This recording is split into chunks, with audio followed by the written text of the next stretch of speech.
This is an iHeart podcast. Guaranteed human.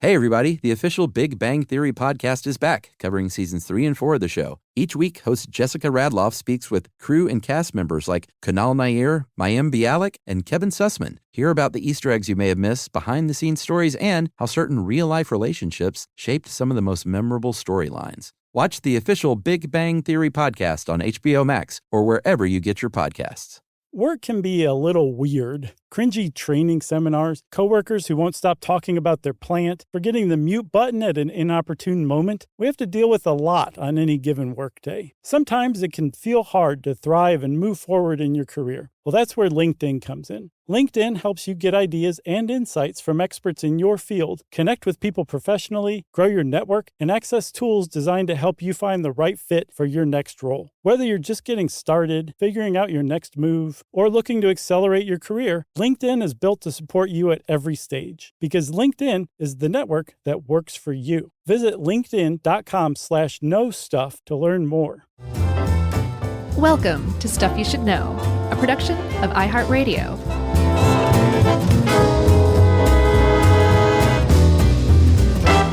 Hey, and welcome to the podcast. I'm Josh, and there's Chuck, and Jerry's here too, and this is Stuff You Should Know. A good old history edition, if you ask me, by goodness. History of the World Part 2. I don't think I saw that since I was maybe 8, and at the time I was like, I have no idea what's going on or why people think this is funny. Yeah, well, that was Part 1. Part 2 is out now. Oh, really? Yeah, we're not getting paid for this, but I'll plug the heck out of it. It's on Hulu, and they waited, it's like a 40-year-in-the-making sequel that they did as a TV show with Mel Brooks executive producing and narrating. But it's like some of the great minds in comedy out there doing, history sketches. Is Michael Fassbender in it? I don't think so. Is he one of the great comedy minds? I think so. It's really funny, though, like genuinely laugh out loud funny. Yeah, I got to check it out because those things are rare and few and far between. Yeah, it's good stuff. Sketch, so not everything is perfect, but it's, I found myself laughing quite a bit so far. I've seen 3 of them, I think. Okay. It's on Hulu? It's on Hulu. And what happens if you don't have Hulu? Do you just go subscribe? I don't know how you can watch it. I think you just go subscribe to Hulu is what I'm trying to say. Oh, sure. But sounds like an ad for Hulu. I don't know about TV shows. You can just go out and buy a show, right? Sure. You can buy whatever you want. It's the 21st century. Right. Should we talk about the Bronze Age? Yeah, let's go back a few centuries, a few millennia, actually, to the Bronze Age. Great age. Sure it was a great age. It was actually the first great age. I think most people are familiar with the term Bronze Age, but they might not know just how amazing an age it really was. Just eye-poppingly amazing, frankly, if you think of it. Yeah, it was specifically wedged between the Stone Age, which stones worked great for millions of years for a lot of things. Yeah. Bronze came along and then was followed by the Iron Age, where we were plunged into the Dark Ages. Yeah. But we're talking, 3,300 BCE to about 1,200 BCE. A little over 1,000 years. Yeah, and it had a lot to do with bronze, which we'll talk about, but also just advances in almost everything you can think of. Yeah, art, architecture, politics, diplomacy, technology, religion, warfare. Their version of science. Yeah, the early sciences, early astronomy and math, writing, all of this stuff was born during this 1,000-year stretch of the Bronze Age. And again, you might say, well, 1,000 years, of course you could invent all that in 1,000 years. But think about it. We were around for tens of thousands of years as modern humans and millions of years as hominids of some sort or another up to that point. And then all of a sudden, boom, civilization just develops out of nowhere. And it was in large part because of bronze itself. Not just that bronze tools are way better than stone tools. They're more easily sharpened. You can fashion them more easily. You can recycle them. So when they get busted up, you can re-smelt them and make it brand new again. That's a huge advance in technology. Sure. But the actual bronze itself, in a really roundabout but also pretty direct way, wove people together in ways that they never had been before that led to civilization. Yeah. It's really cool how the discovery of metallurgy Mm-hmm. just changed so much in a very, if you look at the big picture, a very short amount of time. Yeah. So if you want to make bronze, you take copper and you take a little bit of tin, which is usually the alloy that makes bronze. You just smash them together with your hands. You do over the course of 15 years, and then bam, you have bronze. So you melt them, you smelt them, and he who smelt it dealt it, right? That's right. And you have bronze, and you can fashion it into tools. But to get copper and tin together, you have to go to all sorts of different places in the Mediterranean. You have plenty of copper, say, on Cyprus. That was a copper mining center. But then if you wanted tin, you had to go a couple thousand miles, few thousand kilometers to the east, if I'm not mistaken, to the east. Okay. To Afghanistan, which was a tin center. And to get that tin and that copper together, you had to create really extensive trade networks. You had to go through one land to another, so you had to make friends or make enemies with those people. Yeah. And all of these new relationships developed just to get the components to make bronze together, and that formed the basis of all the stuff that seemed to follow. Yeah, and we'll talk about the warring. There was certainly that, but there was also a lot of cooperation because everyone wanted to get their hands on that sweet bronze. Mm-hmm. And they're like, hey, if you want to play with the big fellas, then maybe become part of this trade route. Allow us to go through your area with the tin or whatever, or maybe you have something that we need other than just, being on the way. But there's a lot of cooperation involved too. As far as the bronze, what that led to ultimately was better, and this is the sort of the cascading effect that not simple, but a discovery like this can have is better farming techniques. And you might think, well, great. So you could farm better. But that means you could farm bigger, and that means you could support more people, and that means you could get a civilization going. And because you previously had a situation where, like, hey, listen, everyone's got to hunt and gather, and then later on, everyone's got to farm because we just can't support ourselves unless everyone's kind of in on this. Right. Now they had more sophisticated techniques, so fewer people had to farm to support more people even. And that freed up people who were good at other stuff to do other stuff. So that's the cascading effect that you were sort of alluding to, where like this one thing led to farming, better farming, but that better farming led to division of labor, where it's like, hey, I'm really good at science. Hey, I'm a really good writer. But everyone always said, don't waste your time writing because we need you farming. Right. It's brand new. It might not stick around. It could just be a fad, this writing thing. It might just go away.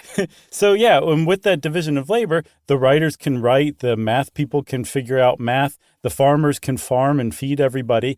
And then one of the other big pillars of support for this division of labor that allowed it to blossom was centralized governments that said, farmers, we're in charge of you. Make X amount of grain and bring it to this central place. Everybody else, come to this central place and get your grain. We're taking care of you. We're feeding you so you guys can go off and concentrate on this other stuff and help civilization flourish. So government is a huge, sweeping, bureaucratic, hierarchical entity. Really got established in the Bronze Age as well, just because there were so many people being strung together, again, in the service of creating bronze. Yeah. And hey, while you're at it, enslaved people, why don't you build huge statues of me and big monuments of myself as the leader of you? So that's kind of what happened. The establishment of government from the very beginning sort of gaveth and tooketh away. Gaveth in that all the things you were saying, which was great about organizing large groups of people, but tooketh away because every civilization was built on the backs of enslaved people. And if not enslaved, at the very least, they established a real, kind of like never before, a real hierarchy of, hi, I'm in charge and you're not, so you don't matter as much. Yeah, that was definitely new. I mean, you always had things like, shaman or some sort of like probably group leader or elders or something like that. Right. For hunter-gatherer bands, but nothing like this where systemic. You didn't even come close to talking to or knowing personally the person who was your ultimate leader. Like that was brand new.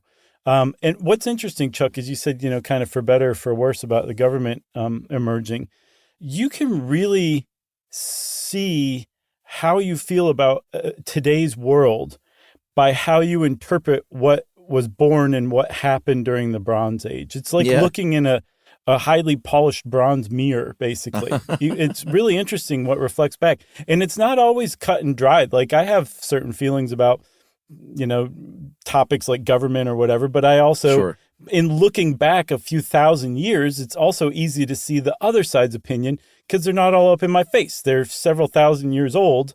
And I can kind of now understand contemporary people's feelings about, say, government or something as well. I think that's just fascinating. That's ultimately why history is so important, because you really do learn lessons from it. You can, humans are not, we like to think we're super advanced compared to, the people of a few thousand years ago, but we're still basically the same humans that we were back during the Bronze Age. And so there is a lot to learn.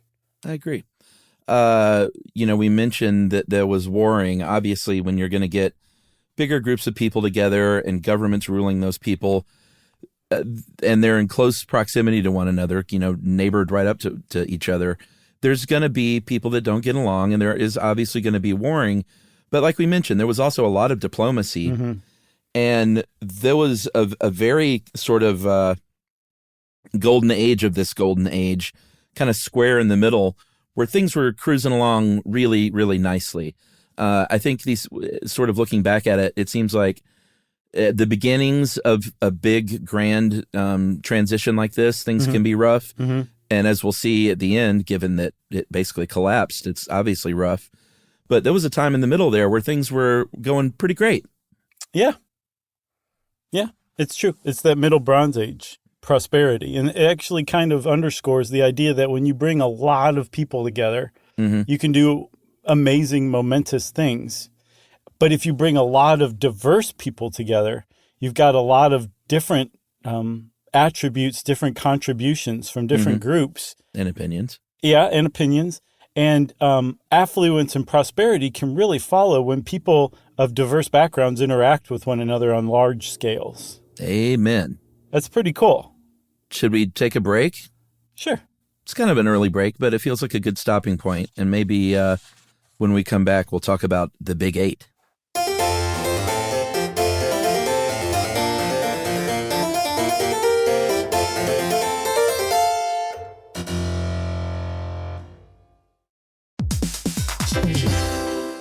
Hey, everybody. I want to talk to you a little bit about Tide Evo because it represents over 10 years of innovation and product development. Tide Evo is a first-of-its-kind technology where tens of thousands of minuscule fibers are spun together to form a 6 times powerful layer packed with scrubbers, brighteners, pre-treaters, and fresheners. And that's going to deliver a breakthrough clean that's so powerful, it feels like magic. Yeah, it is kind of like magic. Tide Evo is revolutionary. A 100% concentrated, waterless laundry tile that's made of compressed microfiber soap layers rather than liquid or powder. And it's not like pods or sheets because it uses 6 layers of detergent fibers to deliver superior cold water cleaning without plastic packaging of any kind. And it provides a mess-free, lightweight solution that dissolves lickety-split. So whenever you run into a laundry challenge, turn to Tide Evo. It's revolutionary. It's magic. Try new Tide Evo. Real laundry magic.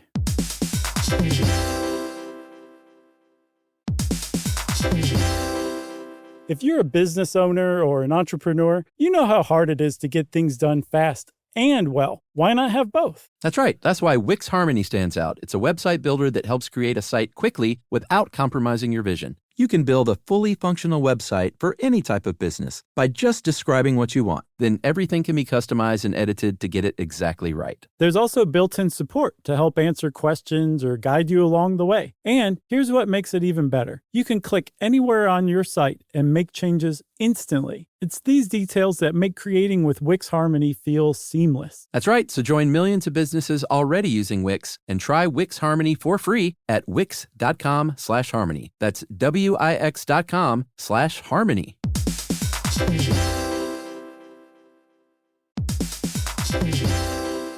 Hey, everybody, we want to talk to you about The Big Bang Theory. That's a show that became one of the most defining sitcom of its era and really built a fan base around its memorable characters and unique group dynamic. That's right, which is why we think you'll enjoy the official Big Bang Theory podcast. It's back, covering seasons 3 and 4 of the show. Host Jessica Radloff sits down with crew and cast members like Kunal Nair, who plays Raj, Mayim Bialik, who plays Amy, and Kevin Sussman, who plays Stuart. That's right. You're going to learn all about the Easter eggs you may have missed, behind-the-scenes stories, and how certain real-life relationships shaped some of the most memorable storylines. Yeah, there's cast reflections years after the series aired and expanded content around famous episodes and storylines. It is exactly what you're looking for if you're a fan of The Big Bang Theory. The season is on video, so watch the official Big Bang Theory podcast on HBO Max, or listen wherever you get your podcasts, and stream episodes of The Big Bang Theory on HBO Max.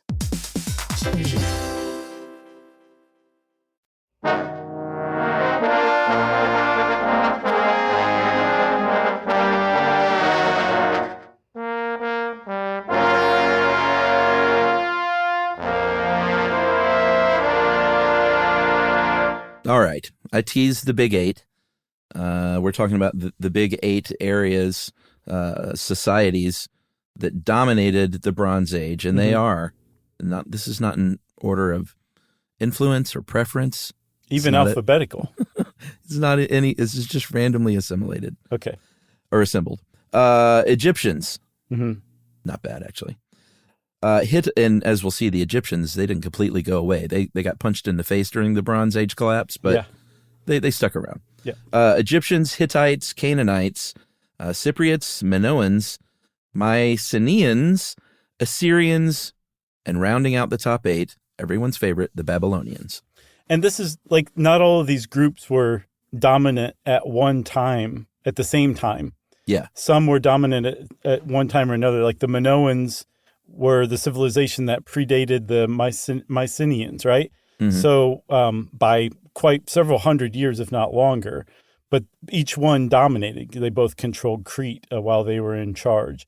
And if you look at these groups, too, a lot of them are, I mean, I guess you'd call them famous, like the Babylonians, pretty famous. The Minoans, famous. The Egyptians, super duper famous. Yeah, way famous. And these were the groups that created the beginning of history. Like, this was the time when the pyramids at Giza were built, or when the Epic of Gilgamesh was written and the Code of Hammurabi was encoded. Yeah. This is when pharaohs like Tutankhamun and Ramses II ruled. Like, this was big deal, capital H history that was being produced at this time.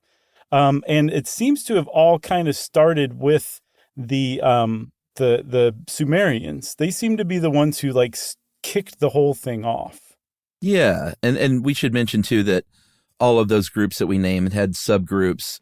A lot of ites, Hittites. You want to tell them some ites? Hivites, Amorites, Girgashites. That's my favorite. And these were all subgroups, and they even had subgroups, under these umbrella terms like Canaanites. But Sumerians, like you said, came first. They said, "Hey, you like irrigation? What do you think about this canal? Right. What do you think about this ziggurat? What do you think about writing things down?" Yeah. And now we can keep track of inventories and things like that, and logbooks and money. Or like you mentioned, the Epic of Gilgamesh, great read. It actually known is. as the first work of literature. But what you also had, because of this invention of writing, was other cultures writing, and in a way that sort of helps corroborate what's going on when you have different cultures writing about things that track or check one another. Then you sort of get a better picture of what's happening. Well, plus also when you have these diverse cultures that have different systems of writing and language, when they communicate with one another, they're often writing in two different languages. Right. So later historians, once you crack one language, you can use that to crack, like let's say you cracked hieroglyphics. You can use hieroglyphics to now crack Linear B, which was, I think, out of Crete, if I'm not mistaken. And if you crack Linear B, well, wait a minute, they used Linear B to write this cuneiform or cuneiform, so we can crack that now too. So like almost all tablets written during this time were in multiple languages, so each one's like a Rosetta Stone. Yeah. It's really neat. That is super cool. So everything's going great.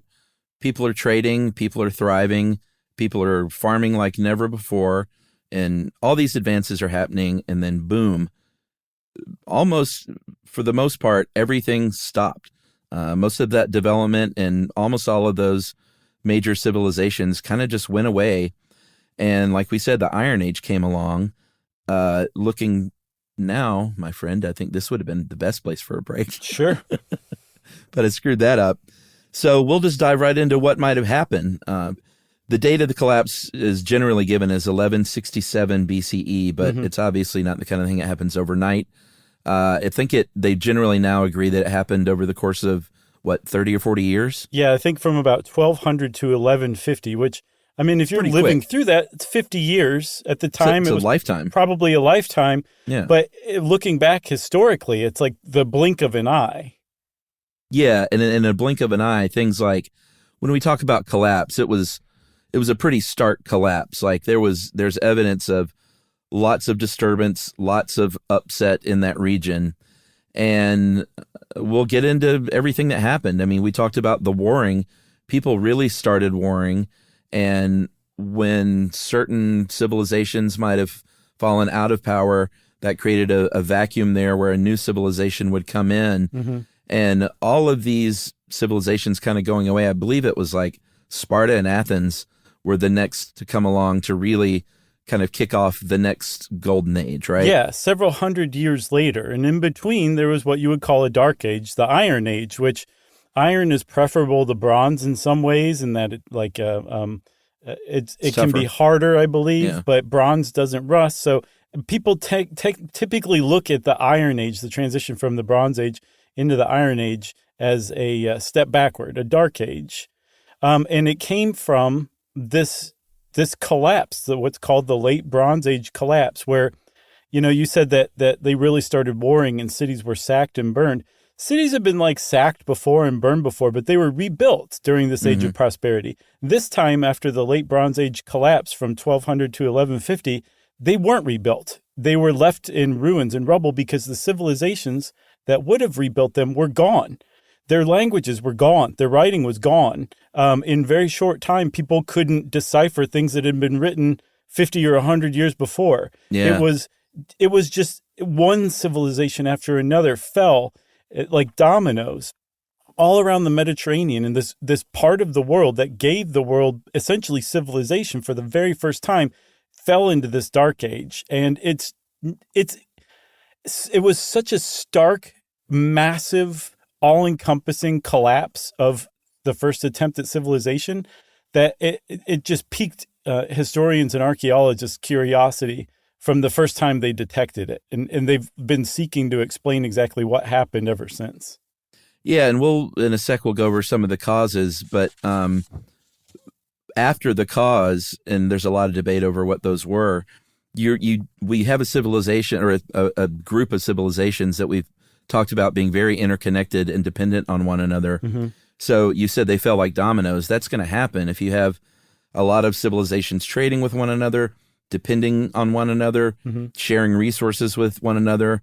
When one goes down, then it becomes unstable for all of them.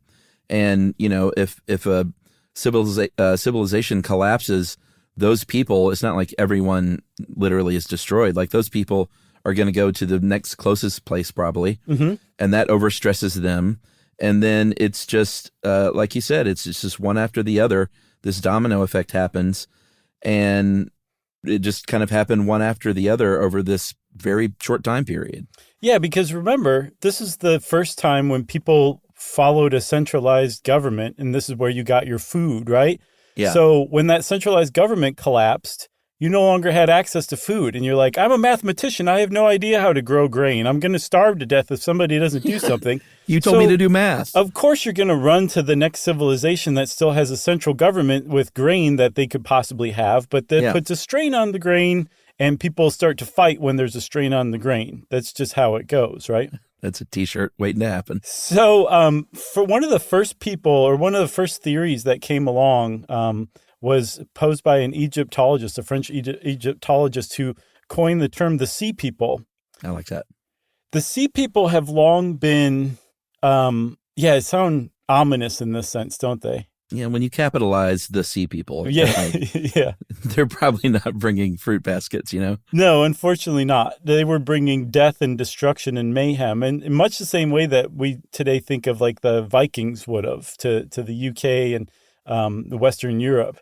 this is a very similar thing where a bunch of raiding pirates made land and just sacked all these civilizations.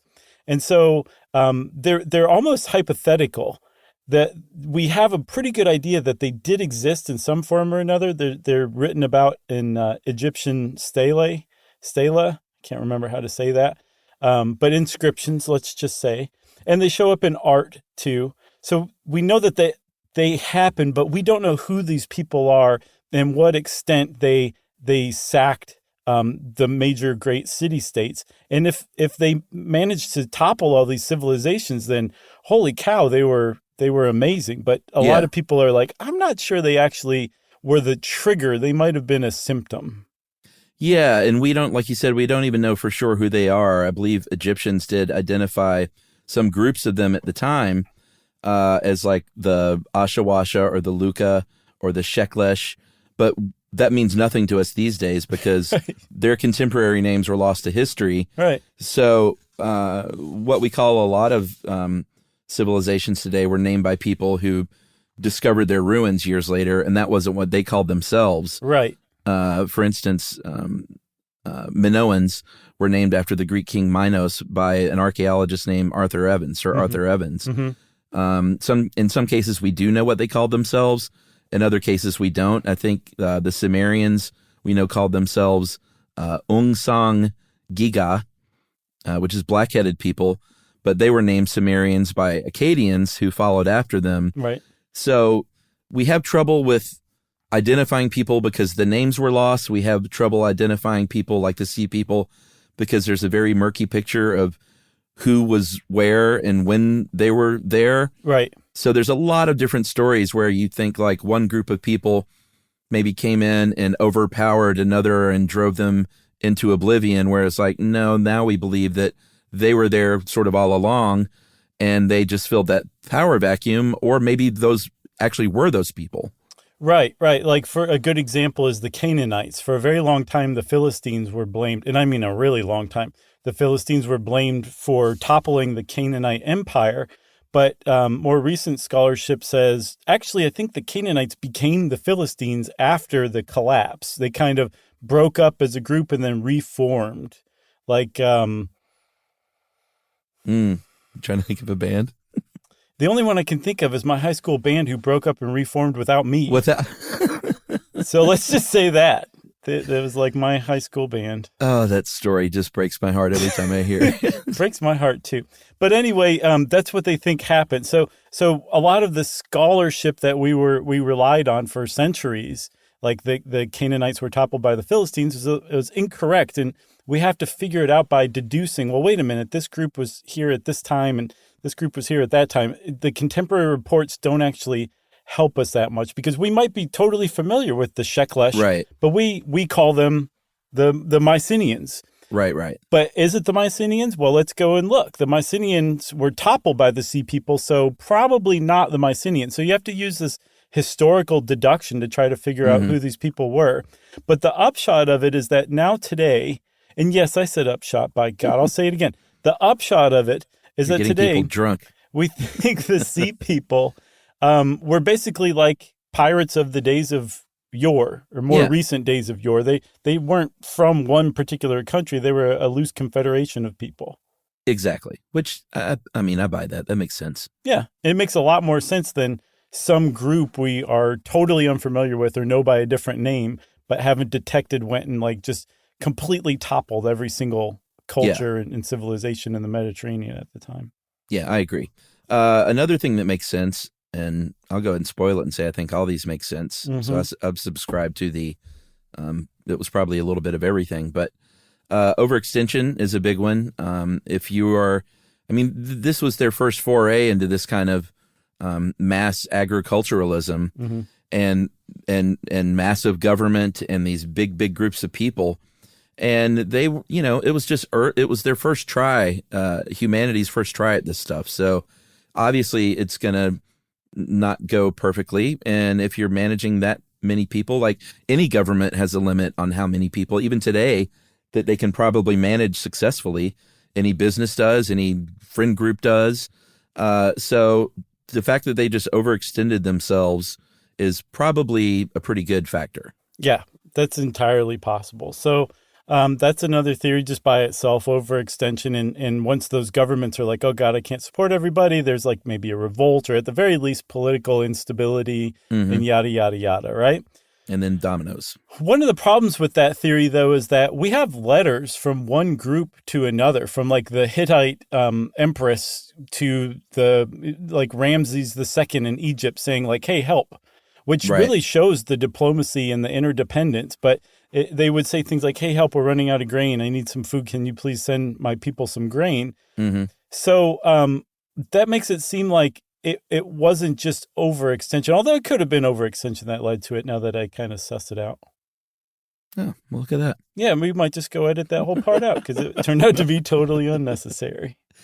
Well, two natural sort of disasters came together that are obviously going to have a deleterious effect on civilizations. Very nice. Drought and earthquakes. We do know that there's a lot of evidence that there was a drought, a seemingly really long one. I think they've have actual proof of fossilized pollen from the bottom of the Sea of Galilee that said there was at least a 150-year drought. Right. And then other people say, no, it was probably more like 300 years. Man. And, that's going to cause destabilization like nobody's business if your whole like sort of new societies are built on mass agriculture. People are going to start fighting. They're going to start warring with one another. I do think it's interesting that along with this theory, they say that the sea people might have been climate refugees from another part of the world. Very interesting. And, back to what we said, like the great thing about this mass farming is all of a sudden it freed up people to do other things with the division of labor. But then when that was stressed, they had to pull people, like you said, I was told I could do math. Not that there would be no math, quite the opposite. And they were pulled back from those jobs. So all of a sudden you had an end to other advances because you were trying to save your society. Yeah, and that the 2013 study, the one that determined the drought was 150 years long, also said that the end of the drought seems to coincide with the end of that Dark Age period and the rebuilding again of civilization. The earthquake thing makes a lot of sense, too. You remember, of course, the horrific earthquakes that Turkey suffered in February. Yeah. There was a 7.5 followed 9 hours later by a 7.8. And that is just mind-boggling. It killed 46,000 people. The thing is that area, this area of the Mediterranean and then the Aegean as well, there's no less than 4 major plates that come together in this area. The Arabian, the African, the Anatolian, and the Eurasian plates all kind of converge around here. And so it's known for its earthquakes and also quake storms, which is what Turkey suffered recently. It's like earthquake after earthquake after earthquake, and a lot of them are really, really big. This area is kind of plagued with it and has been for a very long time. And there's plenty of evidence of earthquake damage. Lots of poor souls being found trapped under their houses and foundations just completely disrupted and walls at weird angles. So that definitely happened around this time. But then there's also other cities that were destroyed where you find like arrowheads embedded into the walls and like people with their heads cut off and stuff like that, where it's like an earthquake didn't do that. Some other group of people who attacked the city did that. So this kind of leads us to the one you subscribe to, which is everything, everywhere, all at once theory, which is that there was basically a multiplier effect where one disaster happened that triggered other disasters, and it just made those disasters worse and worse and worse, and that there was just a cascade of system failures that created this massive collapse.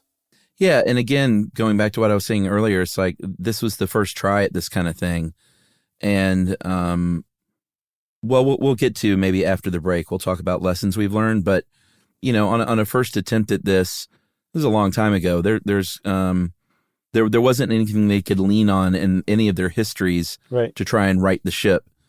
So it just sort of went the way it went, There was kind of almost no stopping it, I think. So I'll give you another anecdote of mine that kind of exemplifies this. When Yumi and I moved into our first place that we ever bought together, I was installing something or other in the hot water place. pipe. Mm-hmm. Yeah, the little condo, little tiny place.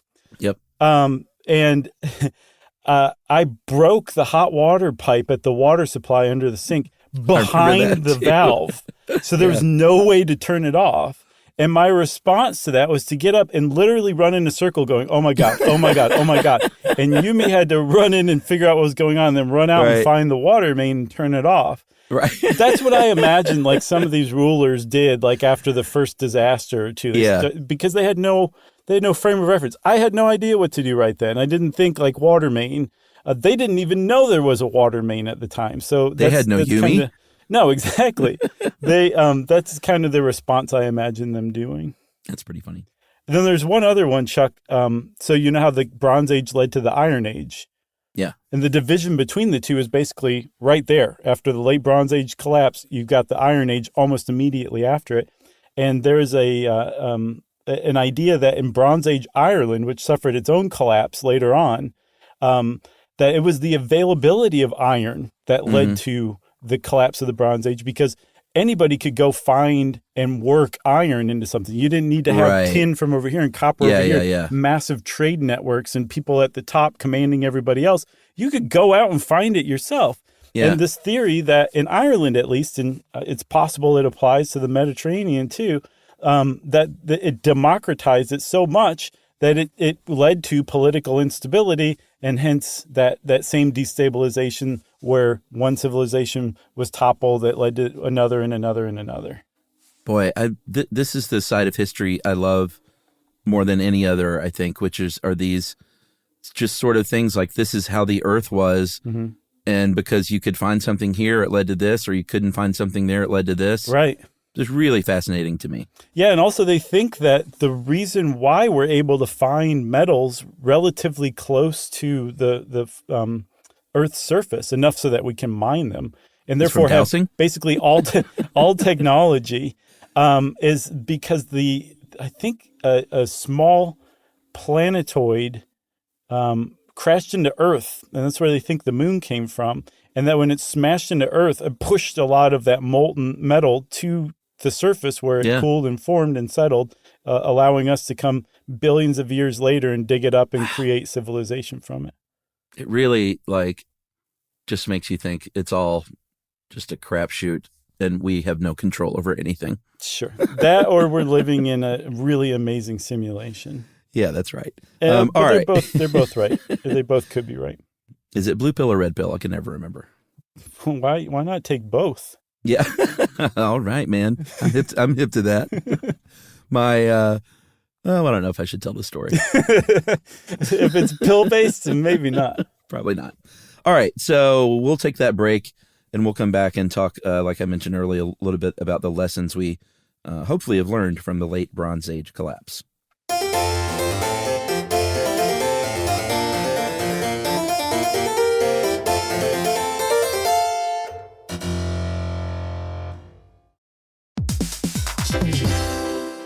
Hey, everybody. I want to talk to you a little bit about Tide Evo because it represents over 10 years of innovation and product development. Tide Evo is a first-of-its-kind technology where tens of thousands of minuscule fibers are spun together to form a 6 times powerful layer packed with scrubbers, brighteners, pre-treaters, and fresheners. And that's going to deliver a breakthrough clean that's so powerful, it feels like magic. Yeah, it is kind of like magic. Tide Evo is revolutionary. A 100% concentrated, waterless laundry tile that's made of compressed microfiber soap layers rather than liquid or powder. And it's not like pods or sheets because it uses 6 layers of detergent fibers to deliver superior cold water cleaning without plastic packaging of any kind. And it provides a mess-free, lightweight solution that dissolves lickety-split. So whenever you run into a laundry challenge, turn to Tide Evo. It's revolutionary. It's magic. Try new Tide Evo. Real laundry magic.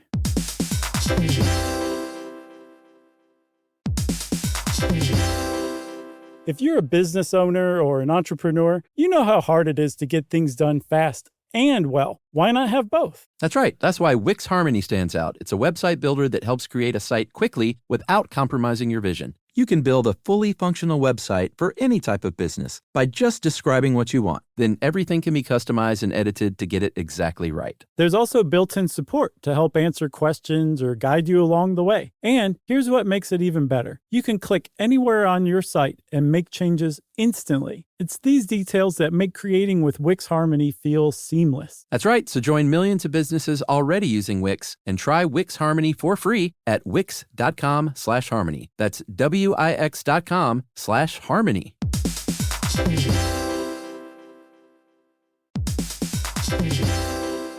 Hey, everybody, we want to talk to you about The Big Bang Theory. That's a show that became one of the most defining sitcom of its era and really built a fan base around its memorable characters and unique group dynamic. That's right, which is why we think you'll enjoy the official Big Bang Theory podcast. It's back, covering seasons 3 and 4 of the show. Host Jessica Radloff sits down with crew and cast members like Kunal Nair, who plays Raj, Mayim Bialik, who plays Amy, and Kevin Sussman, who plays Stuart. That's right. You're going to learn all about the Easter eggs you may have missed, behind-the-scenes stories, and how certain real-life relationships shaped some of the most memorable storylines. Yeah, there's cast reflections years after the series aired and expanded content around famous episodes and storylines. It is exactly what you're looking for if you're a fan of The Big Bang Theory. The season is on video, so watch the official Big Bang Theory podcast on HBO Max, or listen wherever you get your podcasts, and stream episodes of The Big Bang Theory on HBO Max.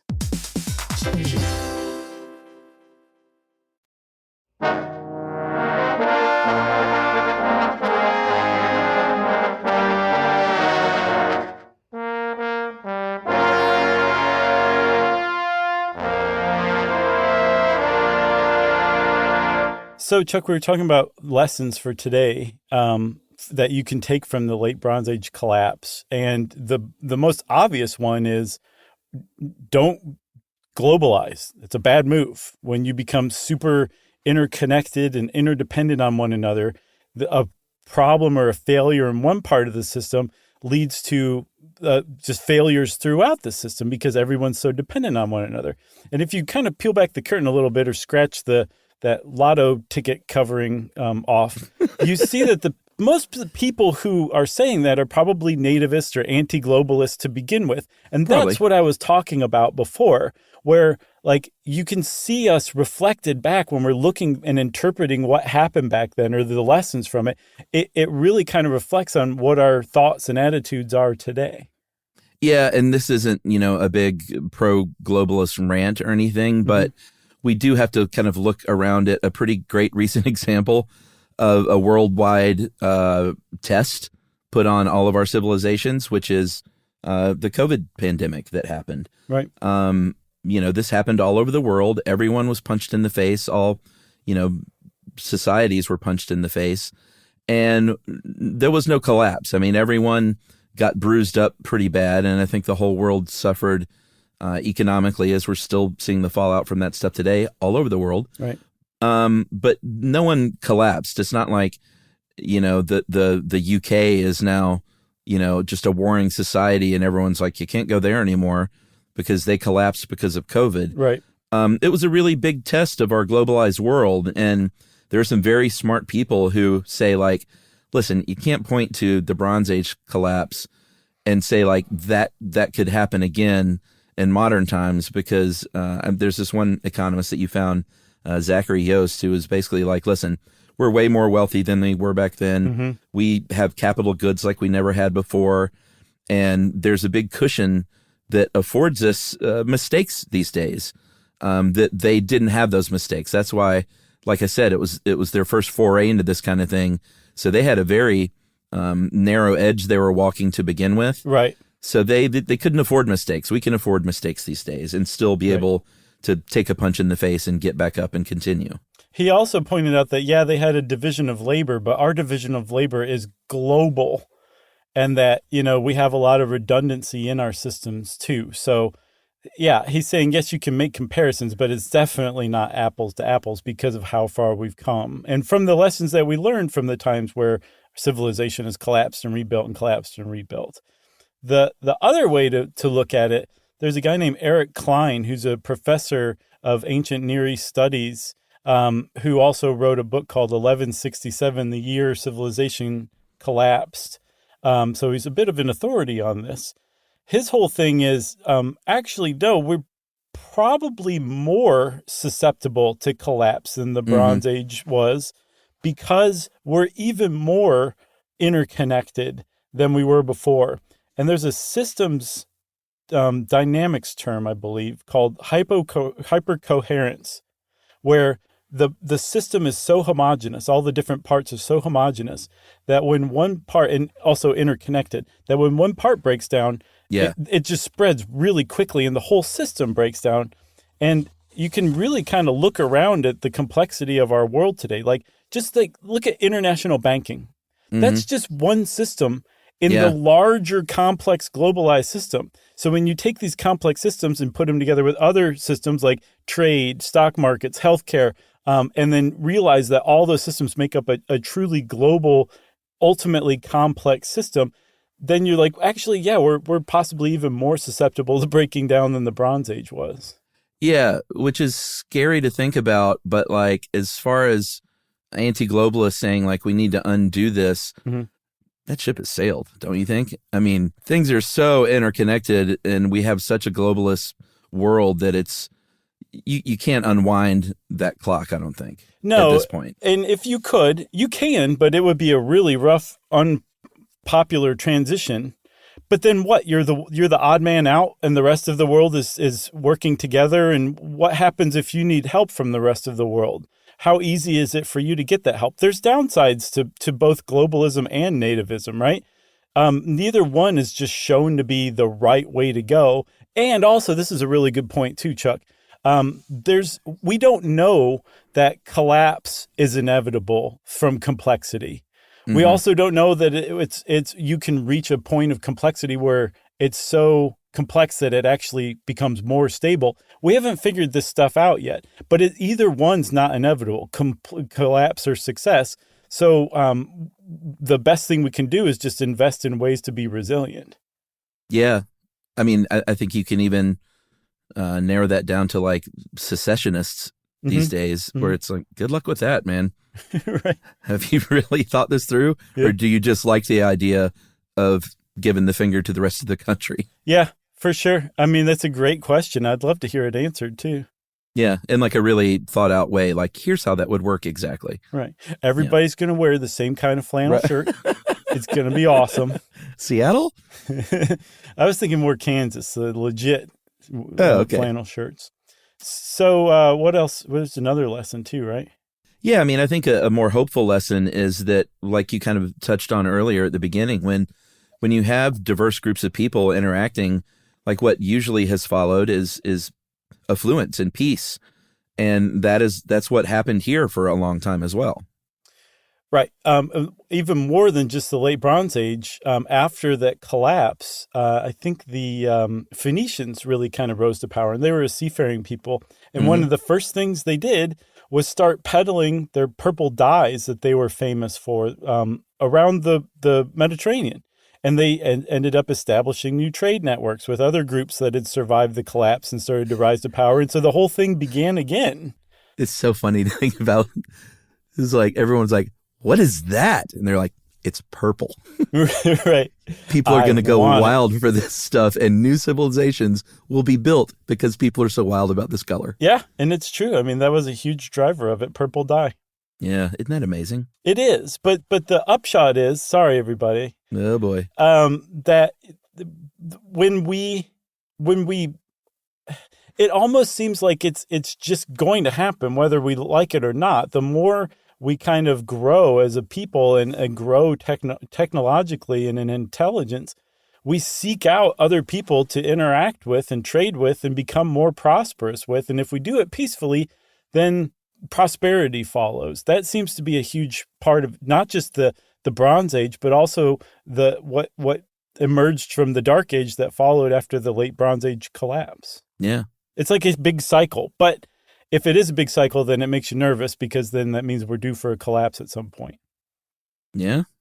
Unless we've become so resilient and redundant in our system that we are going to avoid a collapse from now on. I don't think that's right. I don't think we've reached that yet, but I think it's possible to reach that.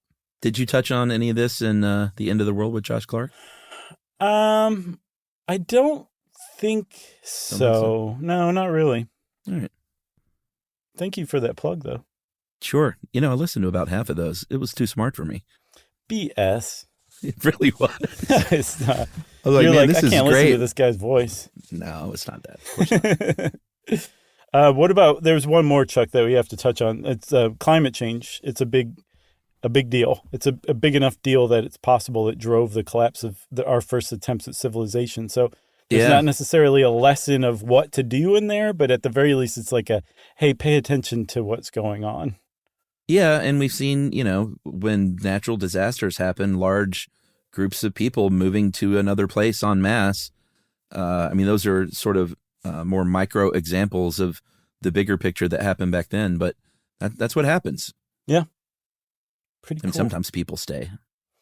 Yeah, some people make it the people who like it really hot and wet. Yeah, not me. No. You like it cold, don't you? Like, genuinely. I love the cold weather, but I don't like, 6-month winters. It's not like I'm have any desire to move to Minnesota and endure that stuff, but I do love cold weather. It suits me. That's great. You got anything else? I got nothing else. Well, since Chuck was talking about how cold weather suits him, that triggers the collapse of this episode into the dark age of a listener mail. All right, I'm going to call this, oh boy, crossword puzzle follow-up. This is a very dark age. This is the episode where people don't like us even having the most minor of disagreements. I know. I had people writing in, they were like, you need to get rid of Chuck.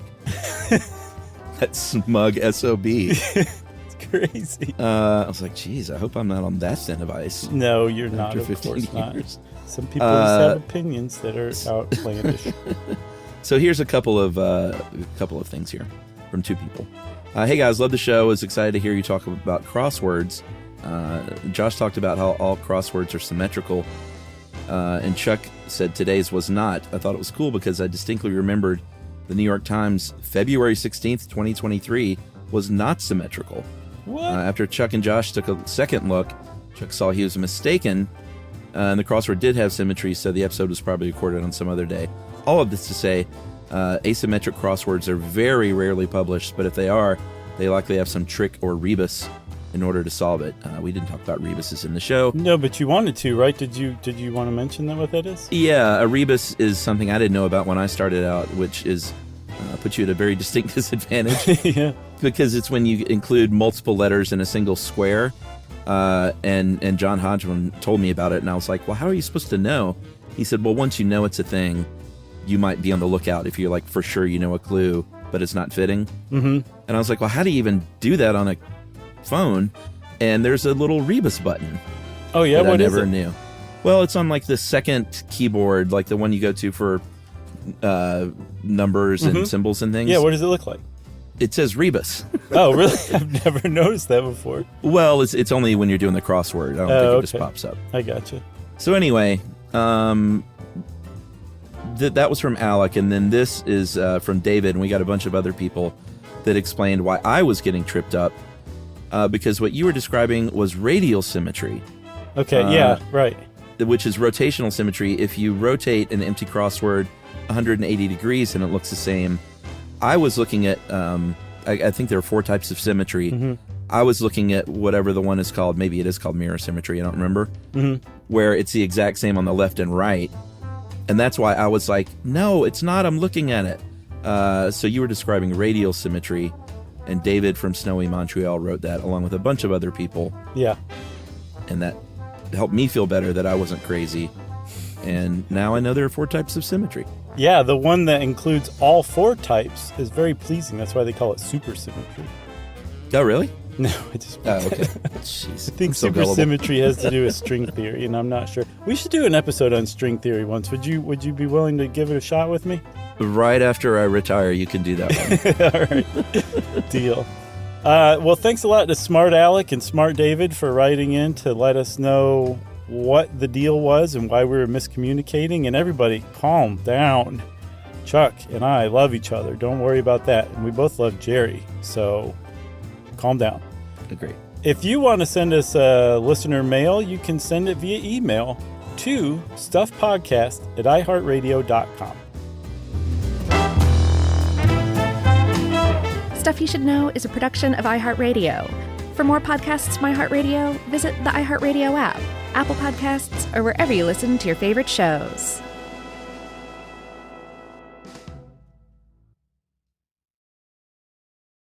When it comes to small business, people want to talk to people, not bots, not voicemail. Your customers or clients want a real human connection, and that's exactly what they get with Ruby. Ruby is the virtual receptionist company that takes care of your callers when you're unavailable, in the middle of something, or just don't want to pick up. They can answer, screen, and transfer calls, as well as take messages, collect payments, book appointments, and more. All while saving you time and making the people you serve feel special. It's available 24/7, 365 days a year, and is 100% based in the U.S. See how it works at ruby.com, or better yet, give them a call at 844-900-RUBY. The next time you end up with something on your shirt, don't turn to your usual detergent. Check out Tide Evo. Tide Evo represents over 10 years of innovation in product development. It's a revolutionary 100% concentrated waterless laundry tile made of compressed microfiber soap layers rather than liquid or powder. It's not pods and it's not sheets. It uses 6 layers of detergent fibers to deliver superior cold water cleaning without plastic packaging. It's mess-free, lightweight, and dissolves quickly. Try new Tide Evo. Real laundry magic. Making sense of the news is a full-time job,